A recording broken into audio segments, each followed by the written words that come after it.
Good evening, everyone. I'm Frank Novak, and this is the candidate edition of Point of Reference. Tonight, we give you a brief introduction to each candidate running for office in Haverhill's 2025 elections, incumbents as well as newcomers, in an effort to get you to know them a little better, to help you decide who to vote for on Election Day, Tuesday, November 4th. We are very proud most of the candidates took us up on our invitation. 29 out of 31 agreed to participate over a 3-day period. For those that found it difficult to attend, we even provided remote access too. For those that decided not to partake, we wish them well. This year, we also solicited questions from you, the viewers, and we used them in an effort to make you part of the process as well. While HC Media and Haverhill Community Television are unable to run events such as these candidate interviews and 1-minute messages themselves, I am very pleased that they've allowed me to do my own independent program, lending their technical talent and expertise as support in producing a very professional product that could be held up as an example for other communities to follow. In Ward 6, we'll hear from City Council candidates Mike McGonigal and Oliver Aguilo, along with school committee candidate Yanni Collins, who is running unopposed. Longtime City Councilor Mike McGonigal is here today. He's running for re-election in Ward 6, and we're pleased to have him with us today to tell us about his campaign. Welcome, Mike. Thank you, Frank. Thanks for every 2 years having an opportunity to sit down with us and shed some light on what we've done and what we're going to do. You know, I'll tell you something, so that people are able to get acquainted with you if they don't already know you. Maybe some of the new voters are here. The fact is that you are a councilor running for council in Ward 6, but you've been a longtime city councilor, that generally speaking, before they went to the ward system. And just because you happen to be a Ward 6 councilor doesn't mean that you don't cast a vote that's as important as the at-large councilors, because your vote is as important for anything that happens in the city. So that people need to know that you're not restricted. You're just you happen to be focused on the area that you happen to live in. Correct. It's a lot of people forget that even though you may be a ward councilor, you're responsible for the whole city. You're one of the 11 votes to pass a budget or vote on anything that comes before us. I was a 7-term councilor at large when that was the system. Then when they changed it to a ward system, I said, yeah, that's nice. I'll be able to concentrate on our ward, and I continue to do that. I've built the relationships with the department heads, and I use that experience to make sure that we get the things done for Ward 6 that as they come up. You know, so if somebody has an issue that's in your ward, sometimes they would like to be able to call you to see if you could help them out with something of that type. Rather than tell them you want to call this department head or call that guy, you can step in and sort of see what the story is, right? No? 100%, Frank. I think that's the job of a city councilor, no matter if it's I don't just work for Ward 6, as we spoke about. I've had calls from other constituents from other wards that are looking for something.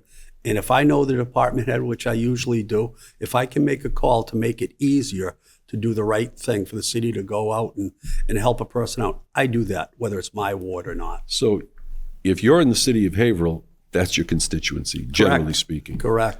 I've got to ask you this question. Let me ask you this, as a practical matter, as an example, because I live in your ward, and I want to ask you this question, because everybody seemed to be very, very pleased when Lawrence Street, which connects from Lawrence Street to Canosa Avenue, when they were paving over the Lawrence Street area. I don't know that it needed it necessarily, but it was on the books to be done. Sure. And when they did it, it was fine. It looked good, except I've got to tell you, they suddenly, after the fact, what were created were potholes that were like 4 inches or deep or more, where ones didn't exist before, and where the manhole covers that they took the sealer off with, when a trailer goes by, and because they're not centered underneath the car or the truck, when the trailer hits that, Mike, I'm telling you, stuff flies out of the trailer at such a bounce. So how do you help resolve something of that type when the public works department people haven't attended to it, and maybe they say, well, that's how it is. That can't be right. Yeah, I don't think that's how it is or that's what it is ever a good answer. Yep. So what I would do is I would start, and I'd probably call Bob Ward from DPW and have that conversation. And he's very responsive. All our department heads are, but I would start there. And then sometimes you go to engineering, talk to John Pettis and say, John, this is what's going, what do you think about this? And they'll go and they'll research it, and then they'll find a solution for it, or they'll try to mitigate it as best they can. That's good. Can I give you another example? Sure.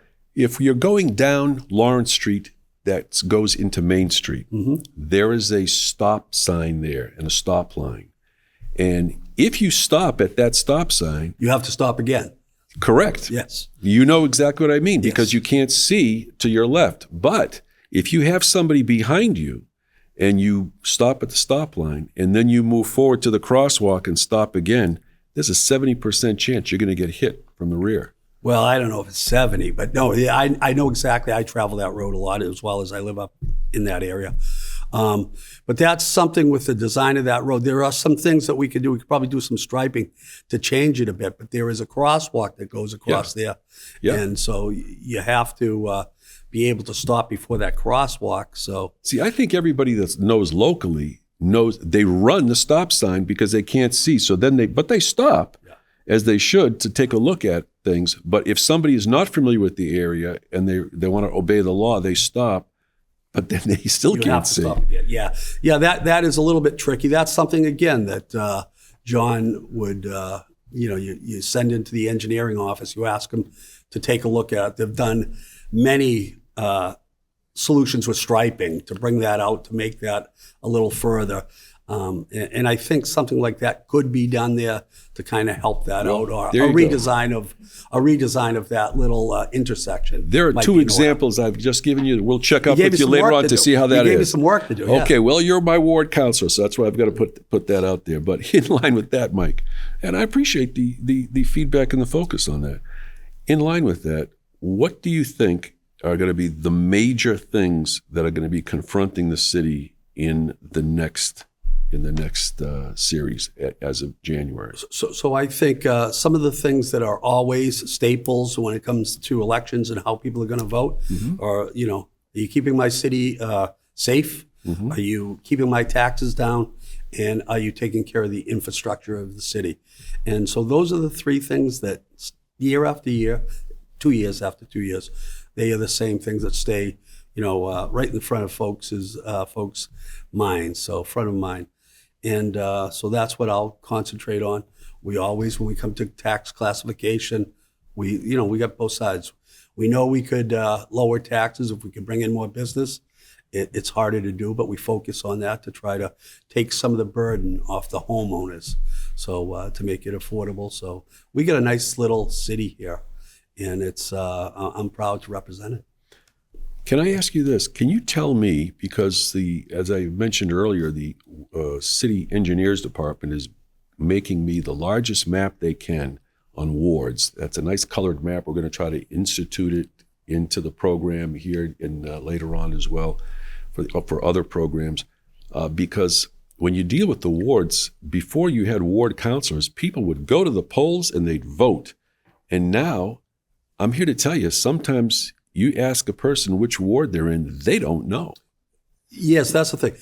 Could you define for us by some streets or some landmarks where Ward 6 is located? Well, our Ward 6 goes right up to New Hampshire. I think it's Merrill is the street up there, and all the way down to where I grew up in 14th Ave, and down that way. And then it goes up to Concord Street, and then up to New Hampshire through North Ave, right there. Right. So, and there's 3 precincts in those wards. But I didn't help draw those, and I don't know why they were drawn like they are. But it's I carry that little picture on my phone because I want to make sure that Good. So you check out the different locations. I do. I want to know. Wow. I want to make sure that if somebody needs my help, they're in my way. I want to go help them. Not that I wouldn't and don't help people who are in other wards. It's just what you do. In retrospect, I mean, you always like to hit the rewind button if you can regain something and maybe do it a little bit differently.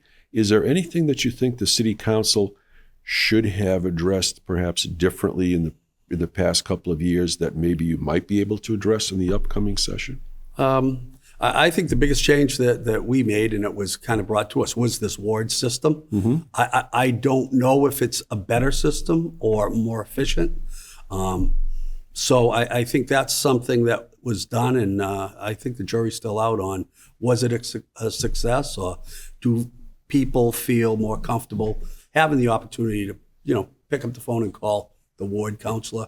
I think that's one of the major things that has happened over the last couple of years. We've got 1 minute left, and I wanted to ask you relative to development. Many people think that the way to be able to stabilize the taxes that we have is through growth. Do you think that needs to be through commercial growth, businesses, industrial parks, or do you think it can still happen with residential growth? Because we've got a lot of mega apartment complexes coming online. Right. Yes, I do think industrial and commercial is a way to go. Right now, with our tax classification, Frank, as you understand, businesses pay almost 1.75 more than a homeowner. So if we can get more industry, more companies coming in, that can probably take a little more of the burden. Growth, you always are able to get more tax dollars through growth. But with a lot of growth comes a lot of expense, whether it be through schools, through the infrastructure in the city, water. So there are a lot of, there's give and take. But I like the commercial and industrial aspect of trying to build your tax base by having those companies take a big portion of it. Very good. Thanks very much, Mike McGonigal, for being here. We wish you the best of luck in the upcoming election in November for Ward 6. Thank you, Frank. I Thanks, always Mike. appreciate it. You bet.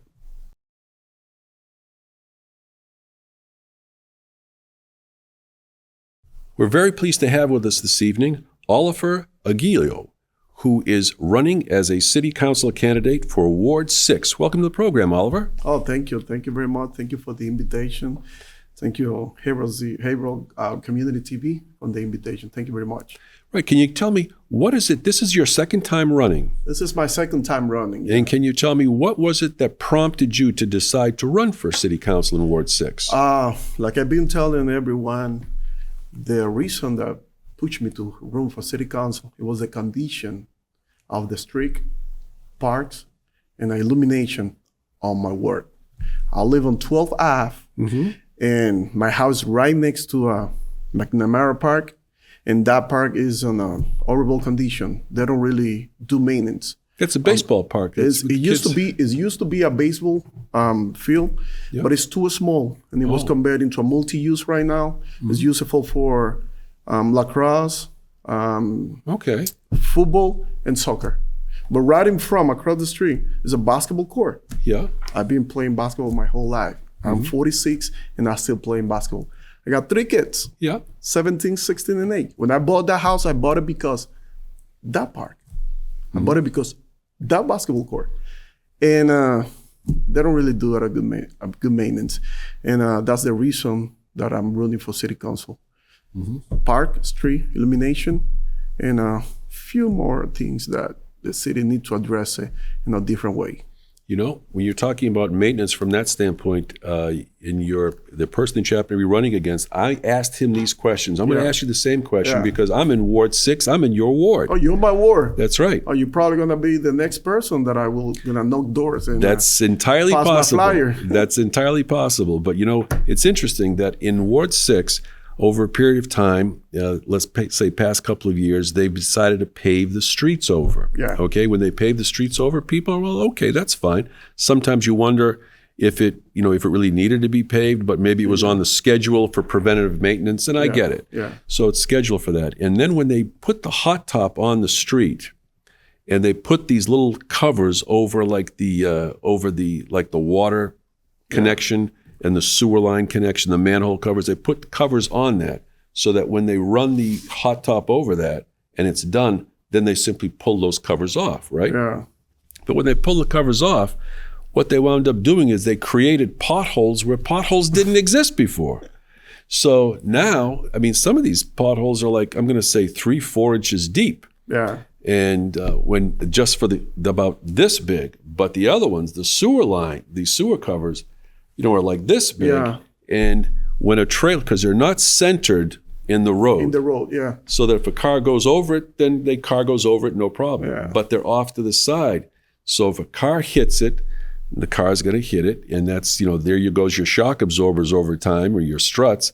But when a truck hits it and they're carrying a trailer, because remember Canosa Avenue and Main Street, the crossover street is Lawrence Street. Yeah, it's Lawrence Street. Lawrence Street or Main Street. Yeah. And when you go over the Lawrence Street area, if a truck is carrying a trailer and they hit that pothole, and that's in various areas in the street, stuff flies out of the trailer because it just springs up. The question is, if I'm telling you that, and if you're my counselor, how do you handle that?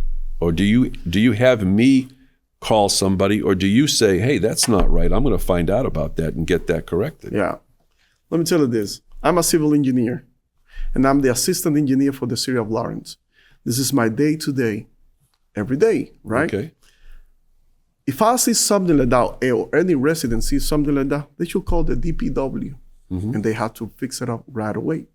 This is something that happened when the company that do the pave or do a new overlay, what we call overlay, they don't raise up the structure. They have to reset up the structure, bring it up, and avoid that situation.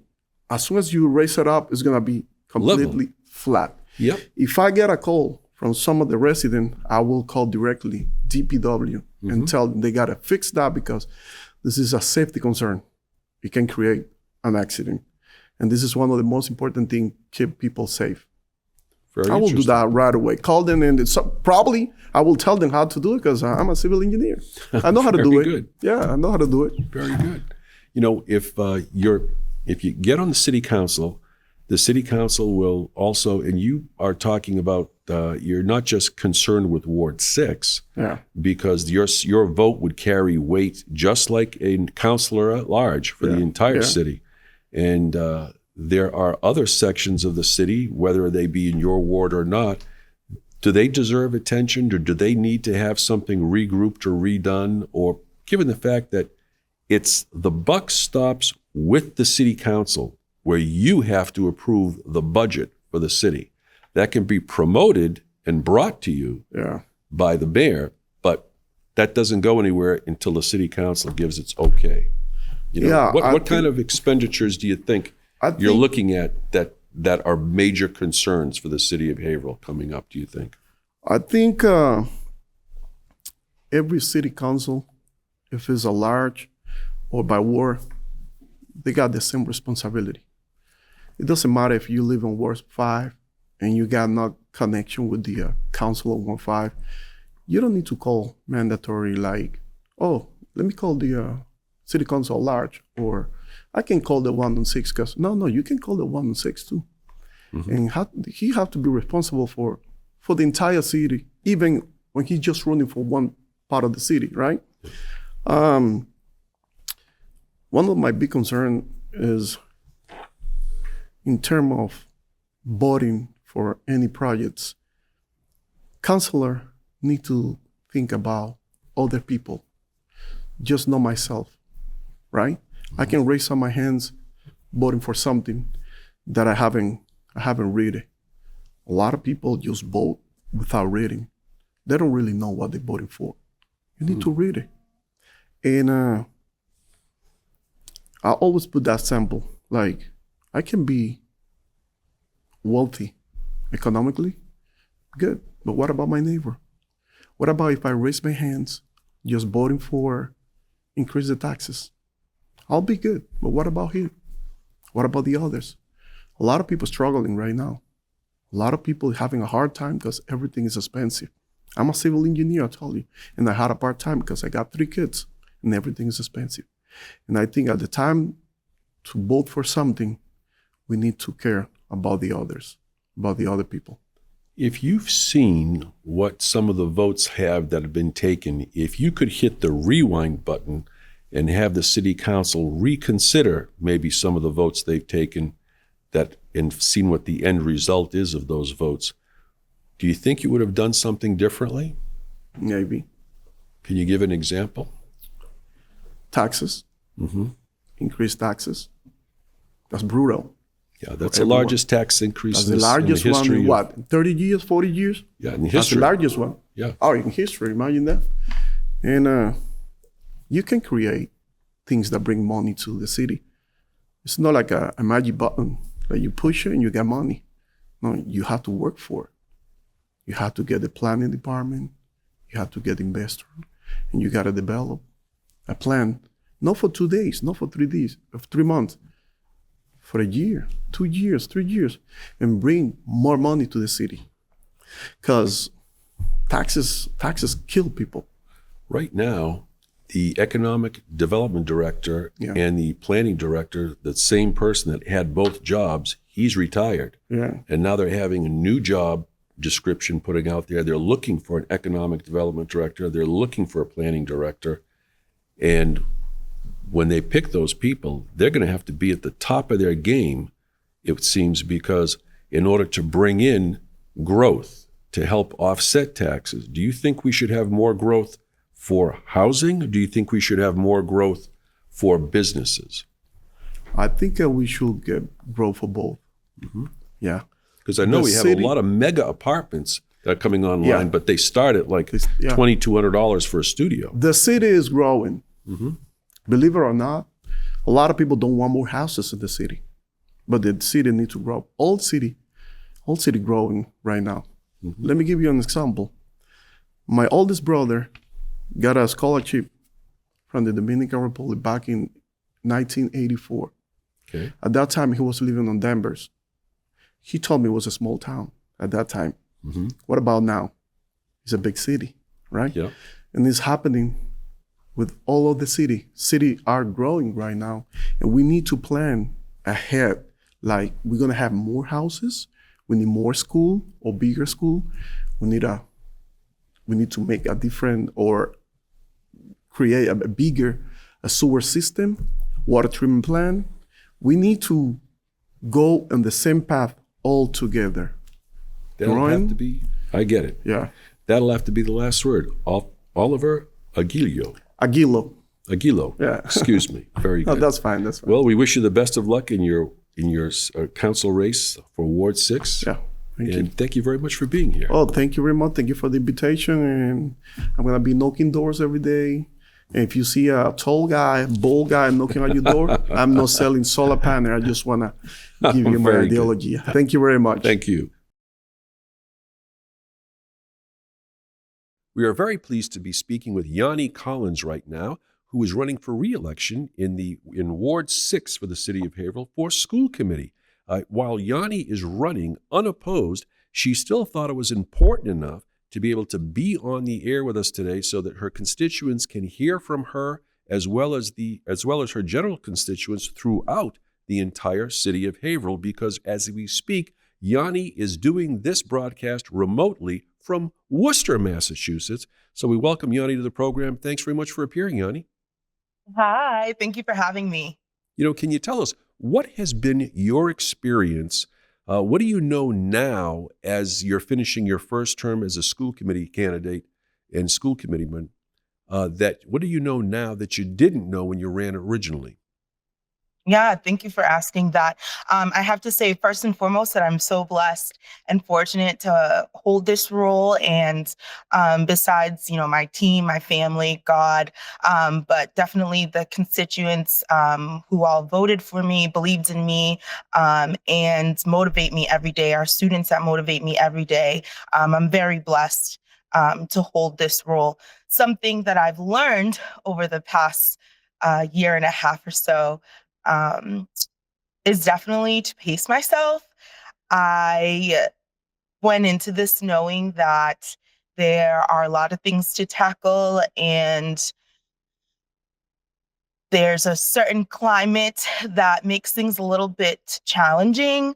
But I definitely went into this full speed ahead. And one thing I had to learn was to slow it down a little, pick a few issues and really tackle those head on. And so in order to decide that, I asked my constituents and I asked teachers, and most importantly, I asked students what was going on from their perspective. What were things that I needed to focus on as a school committee member that really strives to connect with the community and to connect with students right where they are and meet them where they are. So I'm working on things around mental health, which has been my big focus, but also access to healthcare at this time. And of course, making sure those priorities are reflected in our budget and how we spend our money. It is impressive, I will say right out of the gate, in the fact that one of the things that you said that you seek out as far as opinions are concerned are the actual students in the school. I understand that they don't have the capacity to vote. Their parents do, because they're registered voters. The kids aren't old enough to be a registered voter, but quite frankly, everything, everything that you do basically affects and impacts those students. So it's wonderful that you put at the forefront that you're taking their impressions and desires and questions into account. I haven't heard that before, and it's refreshing. Yeah, I was a student that went through the Haverhill Public School System from kindergarten to senior year. And so I remember feeling like people didn't care about what we thought as students. I remember not knowing, although I was very connected and knew that there were specific teachers that I could go to, but I didn't know that I had the capacity to connect with the leadership. It felt like a group of people that were over there making decisions, and we were over here just taking all the repercussions, really. So I keep that at the back of my mind as I move forward. As my family has lived in Haverhill, we've lived in different sections, and it's reflected the different circumstances of our lives. And so I understand and appreciate and value a diversity of thought from our students, their families, and our teachers who are with them every day. It's laudable that you're coming to that particular conclusion, and based upon your environment and the impact that it's had on you and how that impacts you now as you happen to be running for re-election to Ward 6, and that's something that you are going to be able to achieve because you don't happen to have an opponent. That's an interesting dynamic when you take all of this into account. You said one thing that you'd have to maybe take it down a notch with how quickly you would like to implement some things. And that is something that I've heard before from other candidates and other counselors, even mayoral candidates, as well as city council candidates, and that is that how slow the wheels of government turn, and that it can be very frustrating, especially when you're dealing with something that's so time sensitive, and that is for how long you happen to have the students in the classroom that you're supposed to be able to try to help. Has that been part of your frustration as well? Definitely. It's definitely an additional challenge, but something that I've learned even in my personal life is when you slow things down, you're able to get more perspective, more depth, and able to recruit more resources as well. And I'm a big believer in our community coming together. And so if I'm able to, connect my resources more because I'm taking more time to build depth versus just breadth, I think that we'll still get the work done, although it might not be as instant as we like it. And in the world that we live in, everything is instant and at your fingertips. So it definitely can be interesting, but it's helped me realize the importance of that depth as well. Well, it's to your credit also that if you say you can't get things done as quickly as you thought you may have, what you've done is you've stopped, you've pivoted, and you've adapted to the situation at hand. That you're trying to play the cards you've been dealt, but still have it be as effective as possible for what you need to do and the accomplishments you're trying to go ahead and achieve. If I may say that, can you tell me on the horizon, if you're saying that you were restricting, you wanted to be able to focus on a few things that you'd like to be able to get done during this term, your first term, do you have any new motivations guiding you in your next term as a school committee person? I believe my general motivations are the same. I will say that now, with that depth that I mentioned before, I'm learning to reach out to the senator's office or to Representative Vargas's office um, to capture and utilize their social capital as well, and hopefully bring new services to our students that won't just service them in the moment. Think something that I've been thinking a lot about, especially since my term is only 2 years, and 2 years moves pretty quickly, quicker than I thought it would. But something I've really been thinking about is legacy. And, who knows what any of this will look like in 2 years. But if I can work now on hopefully, prayerfully, building a structure that benefits and really looks after our community, even if I don't run again, that will continue after me. And I think slowing down and also just recruiting members of the school committee team, gleaning from them, gleaning from other offices, like I mentioned before. That is really my focus now, is looking at beyond just me, because it's great to do something short term and get the applause and praise in the moment. The endorphin rush, it feels really good in the moment. But I just keep thinking like, okay, well, what happens if I'm not here? What will become of our students? What will become of the community? What will happen if I start a family and they're now the students? What do I want that to look like in the future? So that I've definitely been thinking about that a lot more. With about a minute left that we have, I just wanted to ask you this question, because in many cases the school budget is the largest expenditure for the city to contend with.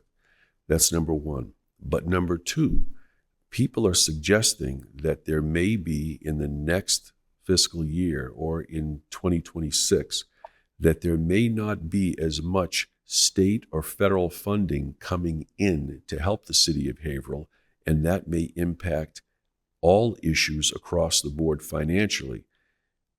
Has there been any discussion amongst other school committee people or politicians that you know of that are raising that question so that they can become proactive and ready for something of that type if it happens, rather than just being reactive?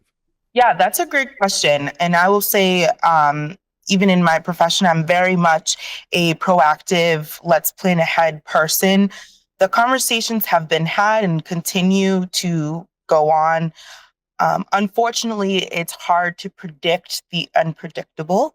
And so I think the best way to answer that, because there is no true concrete answer, right? Yeah. I think I would love to be able to say, oh, yeah, we have secret money that we can give out, but that's not true at all. Yeah. Don't clip my words and use that as a headline.